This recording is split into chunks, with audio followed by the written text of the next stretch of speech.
오늘 말씀의 제목은 받은 은혜와 축복을 사수하라. 받은 은혜, 하나님으로부터 받은 축복, 그것을 사수하라 라는 말씀을 가지고 여러분과 함께 말씀 나누기로 합니다. 오늘 본문은 여호수아의 유언장입니다. 여호수아도 모세처럼 모든 인생이 가는 길로 가게 되었습니다. 오늘 본문에서 여호수아는 자신의 모든 사명을 마치고 죽음을 맞기 전에 마지막으로 그에게 자식과도 같은 출애굽 이스라엘 백성들에게 하나님이 주신 약속의 땅에서 어떻게 이제부터 살아야 하는지를 당부하고 있는 유언적 내용입니다. 그 내용 중에 우리가 읽지는 않았지만 먼저 서론격인 1절부터 13절까지를 잠깐 요약하자면, 하나님께서는 강 저편 유프라테스 강에서 다른 신들을 섬겼던 여러 사람들 가운데 특별히 아브라함이라는 한 사람을 선택하시고 그를 가나안으로 인도하셔서 이스라엘의 역사가 시작되었다라는 사실과, 노예 상태에 있었던 이스라엘 백성들을 이집트로부터 인도하여 홍해를 건너게 하시고 그들을 쫓는 최강 이집트 전차 부대를 홍해에 수장시키셨다라는 것, 이스라엘의 행보를 가로막고 있는 대적자들을 그들의 손에 붙이셔서 이스라엘에게 승리를 거두게 하셨다라는 것과, 이제 이스라엘은 그들이 수고도 하지 않는 땅에서, 또한 그들이 수고도 하지 않는 성읍에서 그 땅의 과실을 먹게 될 수 있었다라는 것을 상세하게 리마인드 시켜주는 역사적 회고입니다. 이 모든 것을 한마디로 얘기하면 하나님의 전적인 은혜였다, 이것을 지금 여호수아가 강조하고 있는 거예요.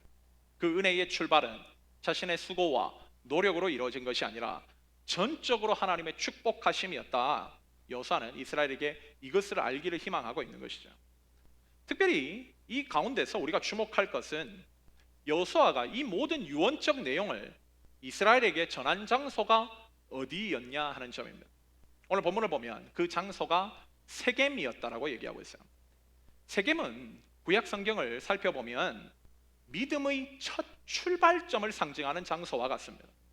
하나님께서 창세기 12장에 아브라함을 부르셔서 가나안 땅을 주겠다고 약속하신 장소가 세겜이었고, 야곱도 창세기 33장에서 삼촌 라반의 집에서 돌아와 형 에서와 하나님의 은혜 가운데서 극적으로 화해한 후 가나안 땅에 처음 장막을 친 곳이 세겜이었습니다.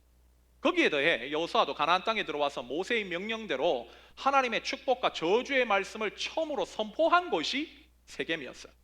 그런 의미에서 세겜은 하나님을 향한 신앙의 첫 출발점과도 같은 곳입니다.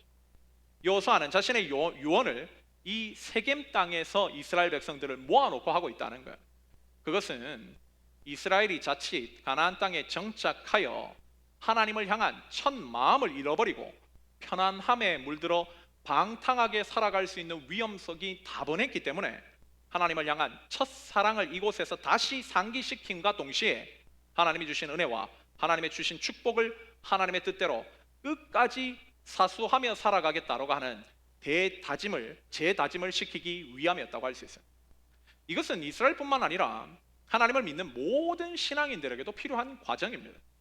우리도 이 세상을 살아갈 때 하나님으로부터 많은 축복과 은혜를 경험하며 살아가요. 신앙생활하면서 하나님으로부터 은혜와 축복을 받는 것이 너무나 중요한 일이지만 더욱더 중요한 것은 받은 은혜와 축복을 지키는 일입니다. 예수 믿는 사람이라 할지라도 시간이 흐르면 자기도 모르게 세상과 타협하고 세상 속에 동화되어 살아감으로써 그 은혜와 축복을 잃어버릴 가능성이 농후하기 때문에, 그런 의미에서 오늘 본문은 우리가 하나님의 은혜와 축복을 받았을 때 그것을 어떻게 해야 끝까지 사수할 수 있는지 우리에게도 당부하고 있는 여호수아의 말씀이라고 할 수 있습니다. 그렇다면 오늘 본문을 통해 우리도 우리의 신앙을 끝까지 지키고 하나님이 주신 축복을 끝까지 사수하기 위해서 우리가 가져야 할 필요한 신앙의 자세가 무엇인지 오늘 본문을 중심으로 여러분과 두 가지로 묵상해 보고자 합니다. 첫째로, 우리가 하나님이 주신 은혜와 축복을 사수하려면 하나님을 전심으로 섬겨야 된다는 거예요. 전심으로. 그냥 섬기는 게 아니에요. 전심으로 섬겨야 된다. 오늘 보면 14절과 15절이 이렇게 얘기합니다. 우리 형제들이 14절 읽고 우리 자매들이 15절로 함께 말씀 한번 봉독하도록 하겠습니다. 먼저 형제들부터 읽을게요. 14절 말씀입니다. 시작. 그러므로 이제는 여호와를 경외하며 온전함과 진실함으로 그를 섬기라. 여호와의 조상들이 강 저쪽과 애굽에서 섬기던 신들을 치워버리고 여호와만 섬기리라. 만일 여호와를 섬기는 것이 너희에게 좋지 않게 보이거든 너희 조상들이 강 저쪽에서 섬기던 신들이든지 또는 너희가 거주하는 땅에 있는 아모리 족속의 신들이든지 너희가 섬길 자를 오늘 택하라. 오직 나와 내 집은 여호와를 섬기겠노라 하니. 여호수아가 이런 구약의 역사 전체를 재상기시킴과 동시에 이제 이스라엘 백성을 불러놓고 다짐을 요구하고 있는 내용입니다. 바로 하나님께서 이런 은혜와 축복을 베풀어 주셨다면 너희는 이제 결정해야 된다는 거예요. 강 저편에 있는 우상을 섬기며 세상과 똑같이 살아가든지 아니면 하나님을 섬기든지 둘 중 안에 하나를 선택하라는 거예요. 특별히 이스라엘에게 여호수아가 하나님을 섬길 때 이러한 마음가짐으로 섬기라고 얘기를 하면서 14절에서 굉장히 중요한 말을 하고 있는데요. 너희가 하나님으로부터 이런 축복과 은혜를 받았다면 하나님만을 경외하고 여호와만을 섬겨야 하는데 그 하나님을 섬기고 하나님을 경외할 때 필요한 신앙의 자세 두 가지를 얘기하고 있습니다. 그 가운데 첫 번째로 설명하고 있는 것이 온전함으로 하나님을 경외하고 섬기라는 거예요. 온전함. 여기 온전함으로 번역되어 있는 히브리어 빼다임은 수단을 나타내는 히브리어 전치사 빼와 완전함을 상징하는 히브리어 타밈이 결합되어 있는 합성어입니다. 이 단어는 구약에서 특별히 인간들이 도달해야 하는 신앙의 표준으로 사용되는 단어예요.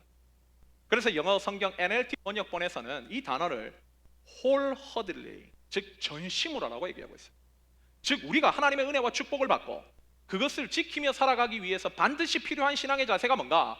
바로 전심으로 하나님을 섬기는 거예요. 전심으로. 여러분 전심의 반대말이 뭘까요? 그것은 바로 마음이 나누어진 것입니다. 전심은 오직 하나님을 향해서 내 마음 전체를 드리는 것인데 그 반대는 마음이 나누어진 거야. 마음이 나누어졌다는 것은 무언가에 내가 집중할 수 없음을 의미합니다. 신앙인은 온 마음으로 하나님께 집중함으로써 하나님을 섬김으로 기쁨을 추구하고 성화를 향해 나아가는 사람들인데 신앙이 떨어진 사람이나 신앙이 없는 사람들은 전심으로 하나님을 섬기질 않아요. 이게 불가능합니다. 그런 사람들 중에 특별히 습관적인 종교 생활을 하는 사람들이 많아요. 그런 사람들이 신기하게 예배에 옵니다. 그리고 말씀을 들어요. 그리고 더 신기한 거는 말씀을 듣거나 혹 찬양을 할 때 눈물을 흘리기도 해요. 저는 목회를 하면서 그런 사람들이 은혜를 받았다고 생각했어요. 아, 저 사람 회복되겠구나, 신앙이 생기겠구나 하는 생각도 했습니다. 그런데 결국 한 주가 지나고 다음 주에 오고 또 한 주가 지나고 다음 주가 오면 원상태예요. 변화된 거 하나도 없습니다. 왜? 바로 전심으로 하나님을 섬기지 않기 때문에. 여러분 종교 생활을 하기 때문에 신앙이 뜨거워진다, 하나님을 만난다, 여러분 어린 반푼어치도 없는 말입니다. 이것은 마치 에서 흘리는 땀이랑 노동과 운동을 통해 흘리는 땀으로도 비유할 수 있을 것 같아요. 우리도 알다시피 땀을 흘리는 것은 몸에 이롭죠. 의학 전문가의 말을 따르면 운동을 하거나 힘들여 노동을 하는 사람의 몸에서 흘러나오는 땀에는 몸에 안 좋은 각종 중금속 및 오염 물질들이 땀과 함께 몸 밖으로 빠져나온다고요. 그러나 사우나에서 흘리는 땀은 거의 맹물 수준이라고 합니다.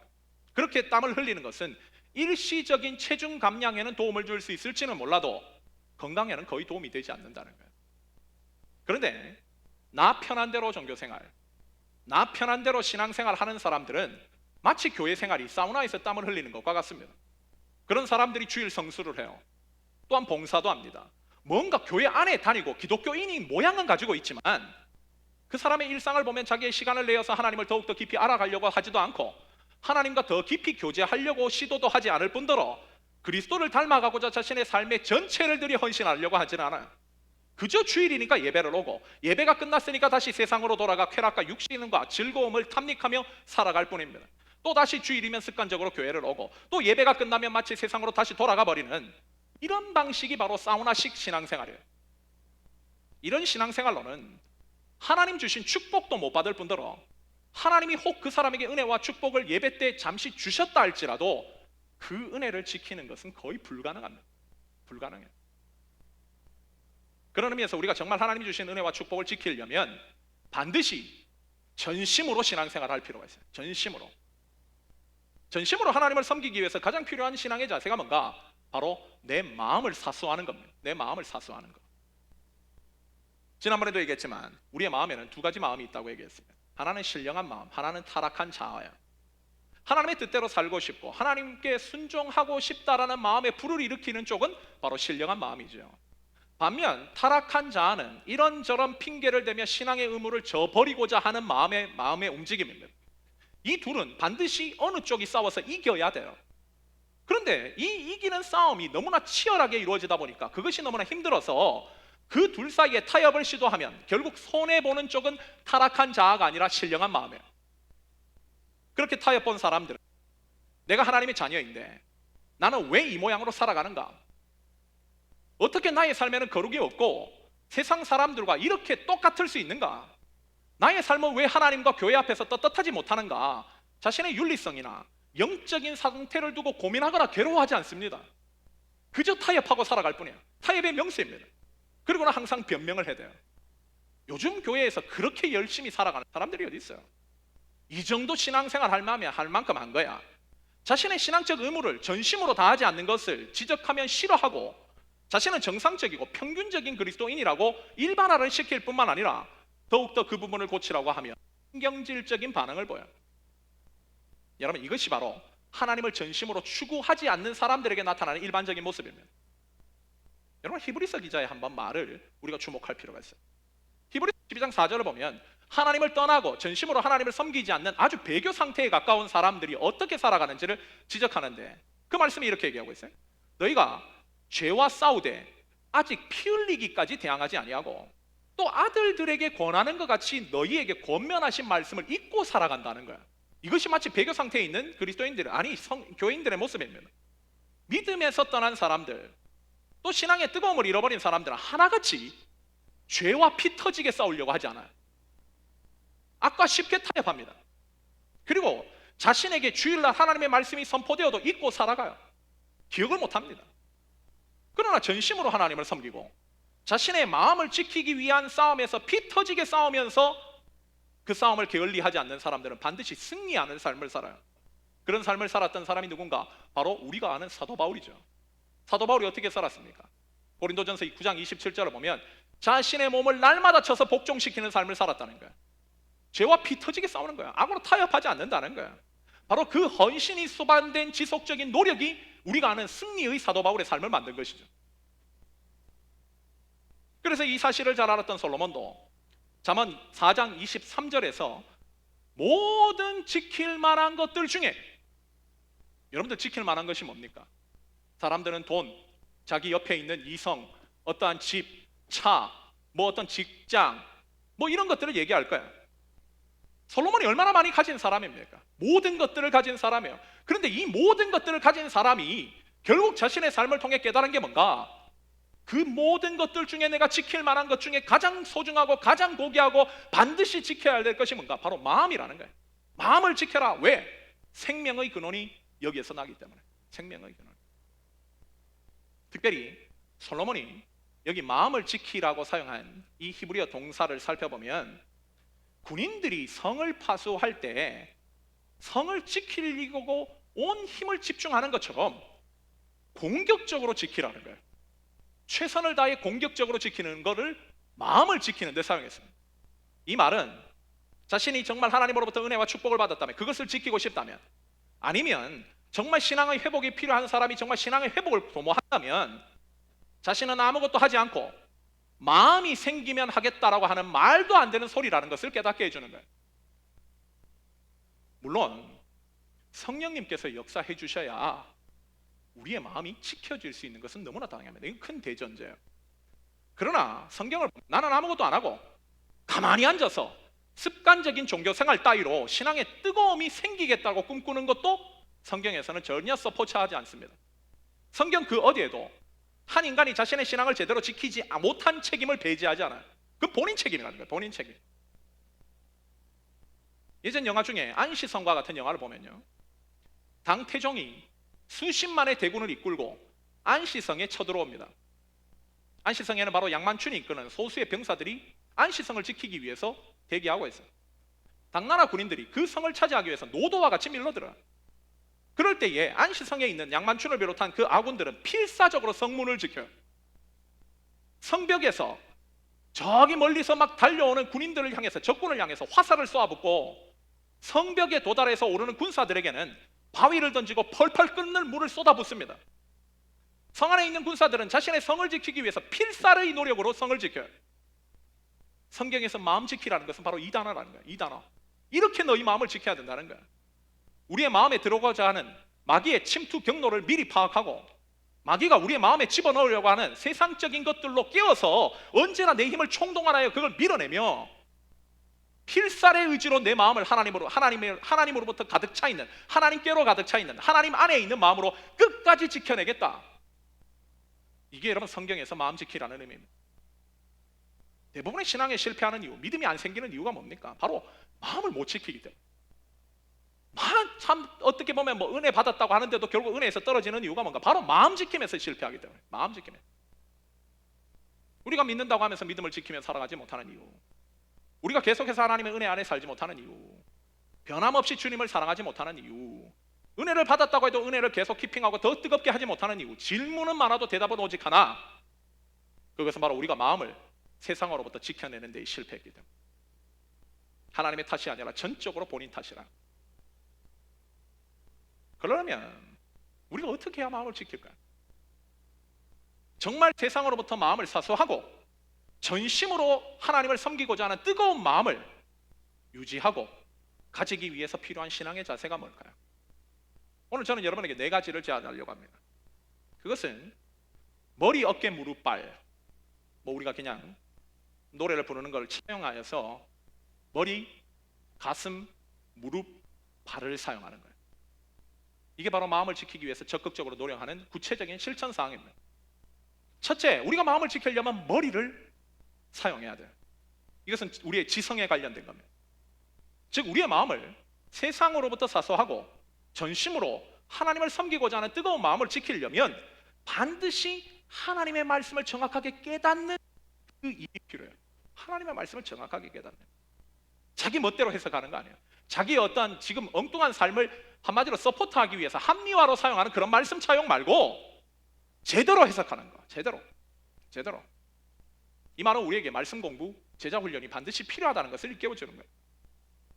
때론 종교 생활을 흉내내서 큰 소리로 기도해보고 수련회 참석해서 분위기에 젖어서 눈물로 회개해봐도 결국 돌아오면 되돌아가는 이유가 뭔가? 차가운 이성으로 말미암는 말씀의 설득이 약하기 때문에. 그런 사람들 보면 말씀의 재미를 못 느낍니다. 말씀에 대한 깨우침이 약해요. 근데 마음이 강팍한 사람일수록 말씀의 설득이 계속 이루어져야 돼요. 그 부분을 집요하게 뚫고 들어가야 됩니다. 그것이 있을 때에 결국은 마음이 회복되는 것이지, 머리를 사용하지 않는 신앙, 이거는 결국 불가능하다는 거예요.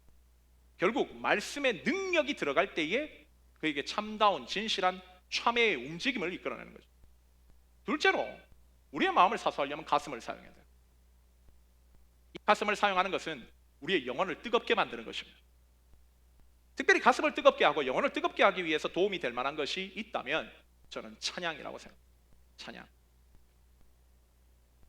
정말 영혼 깊은 곳에서 울려 나오는 찬양은요, 능력이 있어요. 사도행전에서 바울과 실라가 빌립보에서 매를 맞고 옥에 갇히는 일이 발생합니다. 그 옥에 갇혔을 때 바울과 실라는 하나님을 향해 원망하지 않고 그 밤중 깊은 곳에서 하나님을 향해 찬양을 해요. 그 찬양하는 그날 밤 옥문이 열립니다. 기적이 일어났어요. 어떤 목사님은 성도가 때에 맞게 부를 수 있는 자신이 부르는 찬양 100곡만 가지고 있다면 어떤 시험이 와도 넉넉히 이길 수 있다고 얘기합니다. 전 동의합니다. 여러분 그런 찬양이 있으십니까? 정말 영혼이 괴롭고 정말 인생이 힘들 때에 내가 부를 수 있는 나만의 찬양이 있는가? 저는 인생이 힘들 때, 어려울 때, 너무나 답답하고 앞이 보이지 않을 때 기도하면서 자주 부르는 찬양이 있어요. 그 곡은 바로 하나님은 실수하지 않으신다라는 찬양입니다. 여러분 아십니까? 그 찬양의 가사가 이렇게 돼요.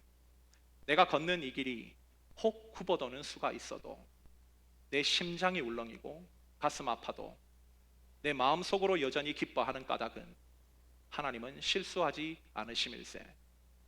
내가 세운 계획이 혹 빗나갈지 모르며 나의 희망 덧없이 쓰러질 수 있지만 나 여전히 인도하시는 주님을 신뢰하는 까닭은 주께서 내가 가야 할 길을 잘 아심일세.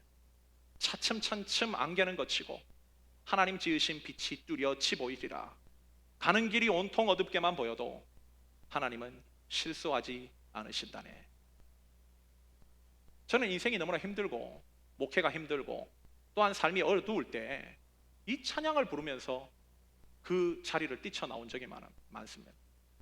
참 많은 감동과 힘이 돼요. 이 찬양을 부르면 저는요 눈물이 나요. 저희 가슴이 다시 뜨거워짐을 느낍니다. 여러분에게는 이런 찬양이 있습니까? 여러분이 어떤 자리에든 그 찬양으로 말미암아 그 자리를 뛰쳐나오게 만드는, 여러분의 가슴을 뜨겁게 만드는 찬양, 그것이 있다면 여러분 하나님이 주시는 은혜와 축복을 놓치지 않을 수 있다는 거예요. 셋째로 무릎을 사용해야 됩니다.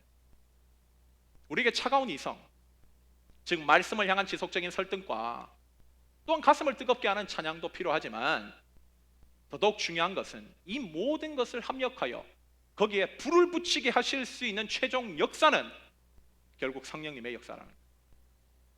성령님의 도우심이 필요합니다.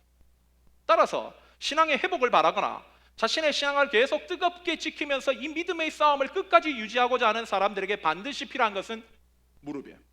기도의 자리입니다. 여러분 얼마나 기도하십니까? 언제 기도하세요? 여러분에게 기도의 자리가 없기 때문에 지금 그렇게 사시는 것 아닙니까? 기도의 자리가 없이는 마음 지킴은 불가능합니다. 기도의 자리가 지켜질 때 마음이 사수될 수 있다는 거예요. 마지막은 발을 사용하는 거예요. 마음을 전심으로 하나님께 향하게 만들려면 마음에 불을 비출 수 있는 장소로 가야죠. 그것은 성경 공부, 기도의 자리, 예배의 자리도 당연히 포함되지만 그것은 너무나도 잘 아니까 한 가지 더 얘기하자면 신령한 성도들과의 교제가 있는 자리로 가야 돼요. 사람이요, 마음이 무너지고 믿음이 없는 사람들은요 특이하게 한 현상이 있습니다. 뭔지 아세요?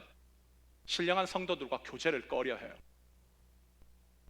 사람이 유유상종이라고 자신이 어울리는 사람과 편안하게 있고 싶고 자신이 어떻게 보면 너무나 수준이 비슷한 사람들과 있음으로 말미암아 아무런 죄의 지적을 단지 원치 않아 하는 모습, 이게 사람들에게 있는 모습이거든요.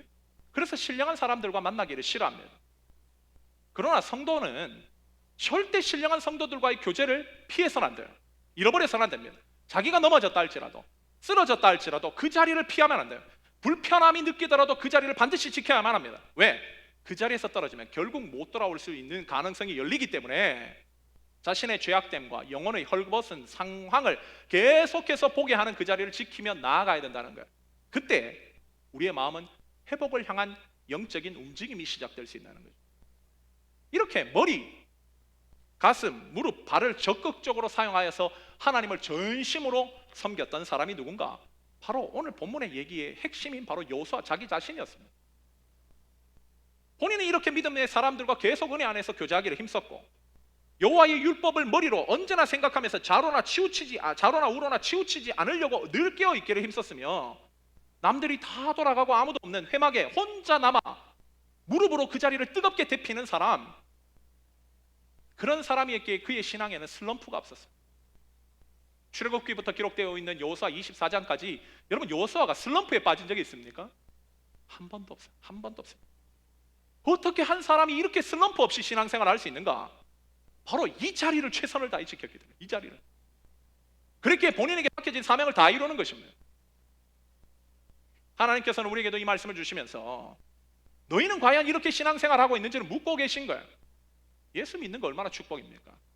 그런데도 전심으로 하나님을 아직도 섬기고 있지 못하다면 그거는요 여러분 너무나 슬픈 일이에요. 슬픈 일입니다. 비극입니다. 정말 우리가 정말 예수를 믿고 하나님을 믿는다면 이렇게 내 전심을 다해 하나님을 섬기는 것, 이것이 바로 하나님께서 우리에게 주신 은혜와 축복을 지키는 일뿐만 아니라 더욱더 놀라운 은혜와 축복을 받으며 하나님의 나라를 이루는 축복의 지름길이라는 것, 이것이 오늘 본문이 우리 모두에게 주고 있는 첫 번째 메시지. 둘째로 우리가 하나님이 주신 은혜와 축복을 사수하며 살기 위해서 여호수아가 두 번째로 우리에게 제시하고 있는 단어가 뭔가?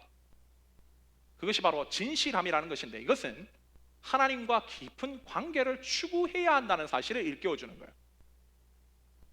정말 하나님이 우리에게 주신 은혜와 축복을 지키며 살아가려면 하나님과 깊은 교제가 필요하다. 깊은 교제. 특별히 여기 진실함이라고 사용되어 있는 히브리어 빼 에메드는 아까 얘기했던 그 온전함과 마찬가지로 수단을 나타내는 천지사 빼와 진리라는 의미의 명사 에메드가 합성되어 있는 이 합성어로서 특별히 이 에메드는요, 구약에서 인간에게 하나님께서 제시하시는 하나님의 속성으로도 나오고 또 인간이 하나님과 깊은 관계를 맺기 위해서 하나님을 섬기는 수단으로도 자주 사용되는 단어입니다. 하나님을 전심으로 섬기려면 반드시 너희에게는 에메드가 있어야 된다는 거예요. 에메드. 그래서인지 19절을 보면 단지 의지적인 결단만으로 하나님을 섬기겠다고 하는 이스라엘 백성들에게 여호수아가 뭐라고 얘기하는가? 너희는 능히 여호와를 못 섬긴다는 거예요. 너희는 그런 결단 따위로 하나님을 못 섬긴다는 거예요. 하나님을 섬기겠다고 하는 것은 일시적인 결단이나 감정적인 동의로 이루어지는 것이 아니라 에메드 안에서, 진리 안에서 하나님과 깊은 관계를 추구할 때만 가능하다는 사실을 일깨워주기 위한 여호수아의 말이었던 거죠. 그런 면에서 신앙은 진리 안에서 하나님과 깊은 교제를 나누는 것이라고 얘기할 수 있죠. 깊은 교제, 깊은 관계. 많은 사람들이 신앙을 입술의 고백이라고 생각합니다. 사도 바울이 로마서 10장 17절에서 결국 입으로 예수를 나의 주, 나의 구원자라고 고백하는 것이 믿음이라고 얘기했다고, 그저 그냥 믿는다 얘기하면 믿음이라고 얘기해요. 그러나 야고보서의 시각에서 보면 신앙은 행동이죠. 야고보서 2장 17절에 보면 행함이 없는 믿음은 죽은 믿음이라고 얘기하고 있어요. 말이냐 행동이냐, 사실 많은 사람들이 이 주제를 혼동했습니다. 어느 것이 맞는 거냐. 그런데 이 문제는요, 관계로 설명하면 한꺼번에 해결됩니다. 예를 들어 한 여자가 서로 사랑한다고 할 때 그 사랑의 관계를 시작하려면 그 상대에 대한 믿음이 있어야 돼요. 서로에 대한 믿음과 호감이 없이 그 관계가 시작할 수 없습니다. 그러나 그 관계가 시작되었다면, 그리고 그 사랑이 유지되기를 원한다면 반드시 표현이 있어야 돼요. 사랑한다고 얘기하든지 결혼하자고 얘기하든지 말로 표현이 돼야 돼요. 그리고 그 말을 책임져 줄 수 있는 행동의 결단이 따라올 때 사랑은 완성됩니다. 관계. 그런 면에서 하나님과 성도 사이에서도 이 믿음이라는 것을 움직이는 것은 관계라는 거예요. 말도 있어야 되고 행동도 있어야 되는, 즉 우리가 하나님 앞에서 감사하고 또 우리 고백되는 부분들을 말로 표현도 해야 되고 표현에 따른 행동의 결단도 이어지는 거예요. 이게 여러분 믿음입니다. 이게 신앙생활이에요. 즉 믿음은 관계라는 거예요. 관계. 그럼 관계 신앙의 반대가 뭘까요? 그게 바로 우상숭배 신앙이에요. 하나님은 우상숭배 굉장히 미워하시죠. 왜냐하면 우상숭배 신앙은요, 관계 불능이기 때문에 우상하고는 관계를 할 수가 없어요. 이스라엘이 구약시대에 송아지 우상 만들어 놓고 저것이 하나님이라고 섬겼는데, 송아지는 금속 덩어리예요. 그것과는 내가 관계를 맺을 필요도 없고 맺을 수도 없습니다. 송아지 우상은 내 삶에 간섭하지 않아요. 송아지 우상은 나의 삶의 변화를 기대하지도 않습니다. 나와 교제할 필요도 없어요. 그것의 존재 필요성은 오직 하나, 나에게 복만 주면 돼요. 여러분, 그런 우상숭배 신앙이 요즘에 나오는 신앙의 형태가 뭔가? 바로 기복주의입니다. 하나님으로부터 복만 받으면 된다는 거. 요즘 교회가 물들어 있는 게 바로 기복주의예요. 그런데 저는 이렇게 깊이 들여다보면요, 신앙만 기복주의라고 생각했는데 아니에요. 남녀 사이도 기복주의입니다. 여러분, 결혼이 인생에 얼마나 중요해요? 사실 결혼도 보면 관계거든요. 사랑의 관계. 근데 요즘 세대가 결혼하는 거 한번 보십시오. 관계로 가는 것이 아니라 여자는 남자 돈 보고 가요. 신분 보고 갑니다. 남자는 여자 얼굴 보고 가요. 몸매 보고 가요. 관계가 아닌 거예요. 일방적인 자기 욕망입니다. 여러분, 그런 욕망만을 추구하는 인간관계에서 행복한 결혼 생활이 이루어질 수 있을까요? 다 깨져요. 다 깨집니다. 우리 지금 여기 자매 없는데 그 상담하고 있잖아요. 우리 자매가 수십 명씩 와요. 수십 명씩. 그것도 젊은 사람들이. 결국 기복주의 관점으로 여러분 삶을 살아가는 사람들에게 행복이 절대 안 주어져요. 욕망이 충족될 때까지만 주어지지, 욕망은 결국 불에, 어떻게 보면 불장난처럼 금세 사그라들거든요. 그래서 끝나는 거예요. 그래서 끝나는 거예요. 여러분, 기독교 신앙은 이런 게 아니에요. 기독교 신앙의 핵심은 관계예요. 관계. 제가 그 중요성을 다시 한번 깨닫게 된 게 바로 제 둘째 아들 때문입니다. 여러분, 제가 이렇게 한번 질문해 볼까요? 제 둘째 아들 현이에게 좋은 교회는 어디일까요? 이 발음이 유사해가지고 제가 정말 이게 참 어려워요. 현이에게 좋은 학교는 어디일까요? 토렌스일까요? 여기일까요? 다시 말해 이렇게 얘기해 볼게요. 현이에게 좋은 교회, 좋은 학교를 규정짓는 기준이 뭘까요? 바로 친한 친구가 있는가 하는 점이죠. 제가 여기 개척 넘어왔을 때 아이들이 처음에 학교 때문에 참 고생했습니다. 애가 너무 학교를 가기 싫어하는 거야. 그래서 토렌스 계속 얘기합니다. 그래서 제가 그런 현이의 마음을 달래주기 위해서 학교를 같이 가서 이렇게 얘기했어요. 와, 야 농구 골대 야 기가 막히네. 잔디 봐봐, 구멍이 없어. 야 잔디 너무 파래. 야 봐봐, 교실에 에어컨도 있어. 야 교무실 봐, 새거 와, 막 이러면서. 그런데도 얘는 관심이 없어요. 자신이 전에 다녔던 학교가 더 좋다는 거예요. 그건 에어컨도 없거든요. 더울 때는 그냥 창문 열어놓고 수업합니다. 그런데도 현이가 예전 학교가 더 좋다고 얘기한 것은 선물 때문이 아니라 그곳에 있는 친구들 때문이었어요. 거기는 우정이 있습니다. 그들과 나누었던 따뜻한 관계가 있어요. 그들과 경험했던 마음의 추억들이 있습니다. 아이들에게 있어서 학교의 좋고 나쁨은 건물과 환경에 있는 것이 아니라 바로 관계에 있다는 거예요. 관계.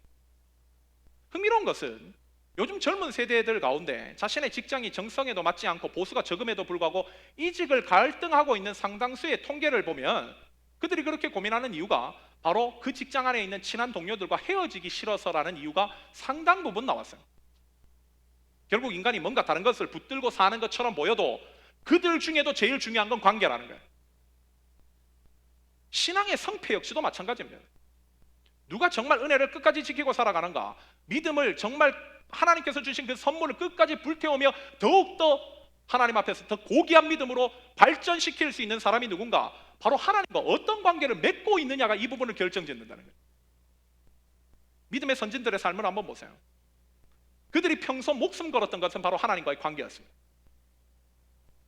성경에 보면 에녹은 하나님과 동행하는 삶을 살았다고 그래요. 특별히 그에 대해서 기록하고 있는 히브리서 11장 5절 이하를 보면 그가 하나님과 동행하는 삶을 살았기에 그는 죽음을 보지 않고 하늘로 올라갔다는 거예요. 성경 최초로 죽음을 보지 않고 하늘로 올라간 사람 에녹이죠. 바로 교제하는 사람이었다는 거예요. 하나님과 늘 365일 늘 하나님과 교제의 상태에 있는 사람.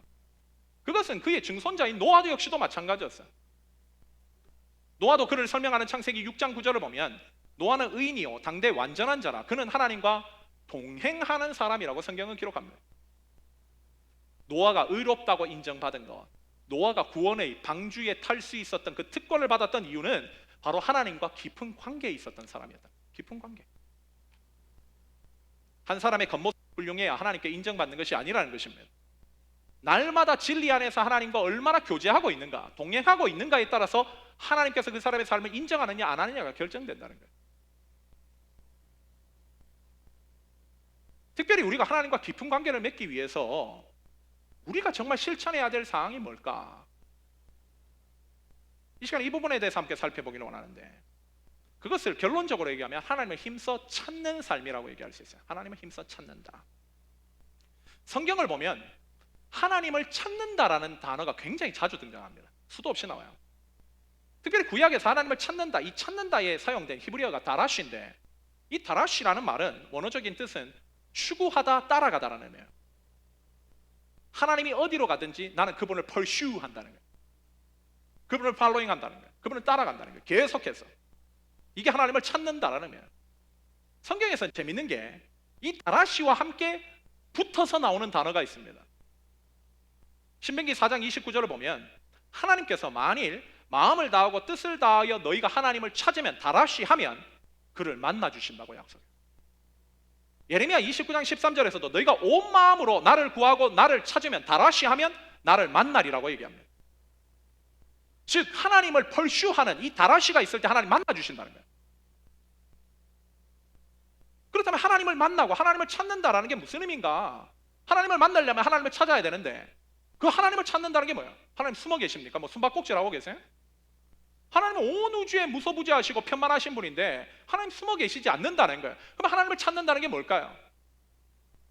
시편 기자의 표현을 빌린다면 사슴이 시냇물을 즉 하나님을 향한 갈증이 있다는 거예요. 목마름이 있다는 거예요. 그 목마름과 갈증은 하나님과 나 사이에 어떤 장애물이 있다는 거예요. 장애물이 있다는 거예요. 그것 때문에 내가 하나님께 더 깊이 연합하지 못하고 그것 때문에 내가 하나님과 동행하지 못하게 삶을 살게 하는 방해물이에요. 그것 때문에 결국 관계적 답답함이 생기는 거예요. 그래서 하나님을 찾는 거거든요. 여러분 상사병 한번 생각해 보십시오. 상사병이 뭐예요? 상대를 그리워하고 너무 보고 싶어서 생기는 병이잖아요.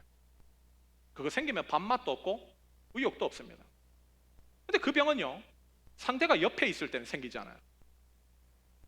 상대가 군대 가든지 아니면 우리 승환이처럼 상대가 태평양 건너서 있든지 남해에 있든지 서로 간에 거리를 가깝게 하지 못하는 어떤 장애물이 있을 때 생기는 거예요. 승환이 밥맛 없죠 요즘에? 지금 시편 기자가 하나님을 향해서 내가 갈급합니다라고 하는 게 상사병에 걸린 거예요. 하나님에게 상사병에 걸린 거예요. 상사병에 걸린 거예요. 이 문제의 해결책은 오직 하나, 하나님과의 연합뿐입니다. 만나는 것뿐이에요. 그럼 다 해결됩니다.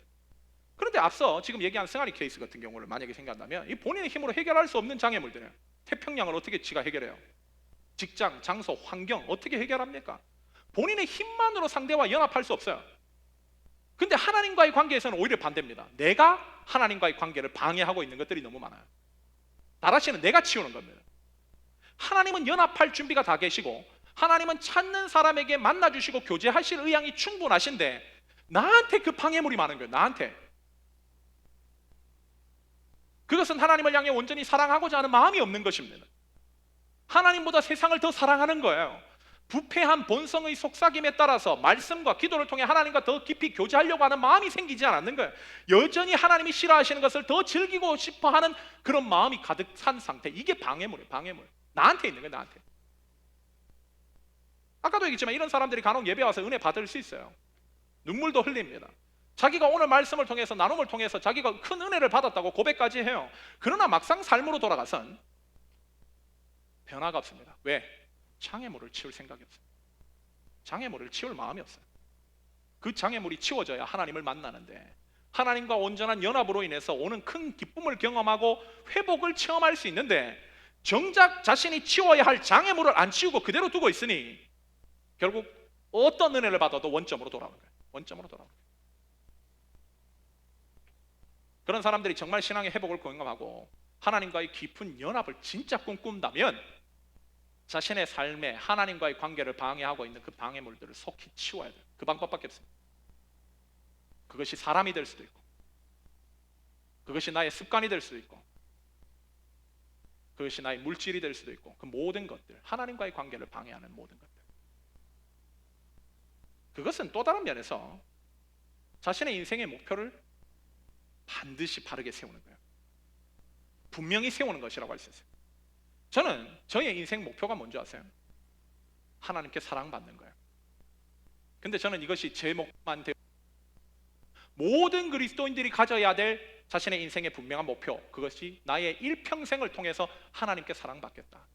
이게 우리 모든 그리스도인들의 목표가 되어야 된다고 생각해요. 우리는 과정 없이 좋은 결과가 올 수 없다는 것을 너무나 잘 압니다. 하나님께서 우리를 교회로 불러주신 것은 창조의 목적을 이탈한 우리 같은 죄인, 죽을 수밖에 없는 우리에게 거룩하신 하나님이 살아계시다는 것을 분명히 보여주시고 그로 인해 하나님의 뜻대로 살아서 하나님께 사랑받는 자가 되도록 우리를 이 자리로 불러주신 거예요. 이게 은혜예요. 그렇다면 그 사실을 정말로 믿는 사람은 자신의 삶의 남은 일생을 통해서 하나님께 내가 사랑받는 삶을 살겠다고 결단해야 돼요. 그러려면 어떻게 해야 될까요? 그저 바람 부면 부는 대로 사는 삶으로 그게 사랑받을 수 있을까요? 지 멋대로 살아가지고 사랑받습니까? 그런 삶으로는요 절대 하나님께 사랑 못 받습니다. 언제나 성공적인 신앙생활의 바탕에는 자신의 삶의 뜻을 분명히 세우려는 결단이 필요해요. 나는 이제부터 하나님께 사랑받는 삶을 결단한다. 이를 위해서 어떠한 희생과 수고와 헌신도 마다하지 않는다. 이 결단이 있을 때에 그 삶에 가까워지는 거죠. 어떤 성도들은 내가 하나님 앞에 사랑받기 위해서 올 한 해는 성경을 반드시 일독할 거야 결단한 사람들이 있습니다. 저는 해가고 있다고 생각해요. 또 어떤 성도들은 그것도 모자라 내가 하나님께 사랑받기 위해서 오늘 하루 내가 외워야 될 성경 구절을 암송하지 못하면 밥을 먹지 않겠다고 결단한 사람도 있어요. 사랑받기 위해서 결단하는 거예요. 그 사람들이 주님 앞에 더 사랑받기 위한 삶에 가까워지는 것이지, 뜻도 세우지 않고 바람 불면 바람 부는 대로 살아가는 사람이 사랑받는 것이 그 사람들보다 가능성이 크다는 것은 말도 안 되는 얘기입니다. 믿음의 선배들이 다 이런 사람들이었어요. 우리가 방금 전 언급했던 노아, 그를 기록하고 있는 창세기 6장을 한번 여러분들 다시 한번 묵상해 보십시오. 창세기 6장 5절에 그가 살았던 시대의 배경을 이렇게 얘기해요. 여호와께서 사람의 죄악이 세상에 가득함과 그의 마음으로 생각하는 모든 계획이 항상 악함을 보시고, 이게 바로 노아가 살았던 시대의 상황입니다. 바로 하나님 보시기에 당시 세상의 모든 사람들은 다 악의 노예들이었다는 거예요. 다 자기 하고 싶은 대로 합니다. 자기 욕망이 이끄는 대로 해요. 그걸 절대 포기하지 않습니다. 하나님의 말씀에 따라서 내가 하고 싶더라도 그것이 선한 것인지 악한 것인지 기준을 가지고 판단하고 이것이 악하다고 하면 하지 않겠다고 결단하는 사람들이 단 한 사람도 없었다는 거예요. 그런데 노아만 이렇게 내가 살아서는 안 되지, 하나님 보시기에 합당한 삶을 살아야지, 하나님 보시기에 사랑받는 삶을 살아야지, 다른 사람들과 달리 노아 혼자만 분명히 자신의 삶의 뜻을 정하고 살았다는 거예요. 그 사람만 구원받았습니다. 그 사람만 구원받았습니다. 제가 제 인생의 모토로 삼고 있는 말씀이 여러분들께도 자주 나눴지만 마태복음 6장 33절의 말씀이에요. 그 말씀은 너희가 먼저 그의 나라와 의를 구하라, 그리하면 그 모든 것들을 너희에게 더하시리라 라는 예수님의 말씀입니다. 이 말씀은 늘 먹고 사는 문제로 혹은 세상의 행복에 큰 비중을 두고 자신의 욕망 추구, 자신의 욕심에서 헤어나오지 못하는 인간들에게 하나님께 사랑받는 삶을 살고 싶냐, 그렇다면 하나님의 나라와 의를 구하라 라고 이해하신 말씀, 예수님의 말씀이에요. 이 구절을 리빙 바이블이 이렇게 번역해 놨습니다. You give God first place in your life. 먼저 그의 나라와 의를 구하는 삶이 뭔지 아니? 바로 너희의 삶의 가장 최우선순위, 가장 제일 첫 자리를 하나님께 드리라. 하나님께 드리라. 정말 성도가 하나님께 사랑받는 삶을 살고 싶다면 너희의 삶의 가장 첫 자리를 하나님께 드려야 된다는 거예요. 하나님의 나라와 의는 하나님과의 바른 관계라고 했어요. 그분과 바른 관계를 맺기 위해서 나의 삶의 가장 첫 자리를 최우선순위로 하나님께 드리는 사람, 이런 사람들이 하나님께 사랑받습니다. 만약 내가 내 삶의 첫 자리를 아직도 하나님 앞에 드리고 있지 않다는 것은 여전히 그 사람은 세상 욕망의 벌레로 살아가고 있다는 거예요. 내가 아직도 마귀의 종로를 타고 있다는 걸 의미합니다. 그런 사람들에게 어떻게 신앙이 회복됩니까? 그런 사람들이 어떻게 하나님을 만납니까? 그런 사람들이 어떻게 하나님께서 주신 은혜와 축복이 아무리 많다 할지라도 그걸 끝까지 유지할까요? 불가능. 우리의 신앙의 선배들을 보면요, 항상 읽을 때마다 도전이 되는 게 뭐냐면 그 사람들이 한번 글을 읽어보십시오. 그 사람들의 고민이 뭐였는지. 여러분 고민이 뭐였어요? 그분들의 고민이 뭐였는지 아십니까? 하나님과의 관계가 떨어질까 봐 두려워했어요. 하나님의 관계가 멀어질까 봐 늘 노심초사했어요. 하나님에 대한 사랑이 식어서 권태기가 오는 걸 두려워했어요. 하나님에 대한 실증이 생길까 봐, 그것이 매우 죄스러운 것이기에 어떻게 하면 내가 이것이 안 생기고 하나님을 열렬히 끝까지 사랑할 수 있을까가 늘 그들의 고민 사항이었습니다. 성경을 보십시오. 경건한 사람들이 불경건한 세상 속에서 자신의 삶이 그런 삶에 물들까 봐 얼마나 괴로워했는지를. 그들은 늘 사슴이 시냇물을 찾기에 갈급해하듯이 하나님을 만나고 싶어서 늘 갈급해했고, 하나님이 은혜를 베풀어 주시지 않을까 봐 늘 불안해할 정도였습니다. 그런데 요즘은 어떻습니까? 요즘은 어때요? 자신이 예수를 믿은 지 몇십 년이 지났는데 모태신앙이라고 뭐 타이틀을 얘기해도 변화없는 자신의 삶을 답답해하지 않아요. 몸이 건조한 종교 생활을 하면서도 그저 내가 주일날 교회에 왔으니까 만족하는 사람들이 여러분 수두룩합니다. 그게 무슨 신앙생활이에요?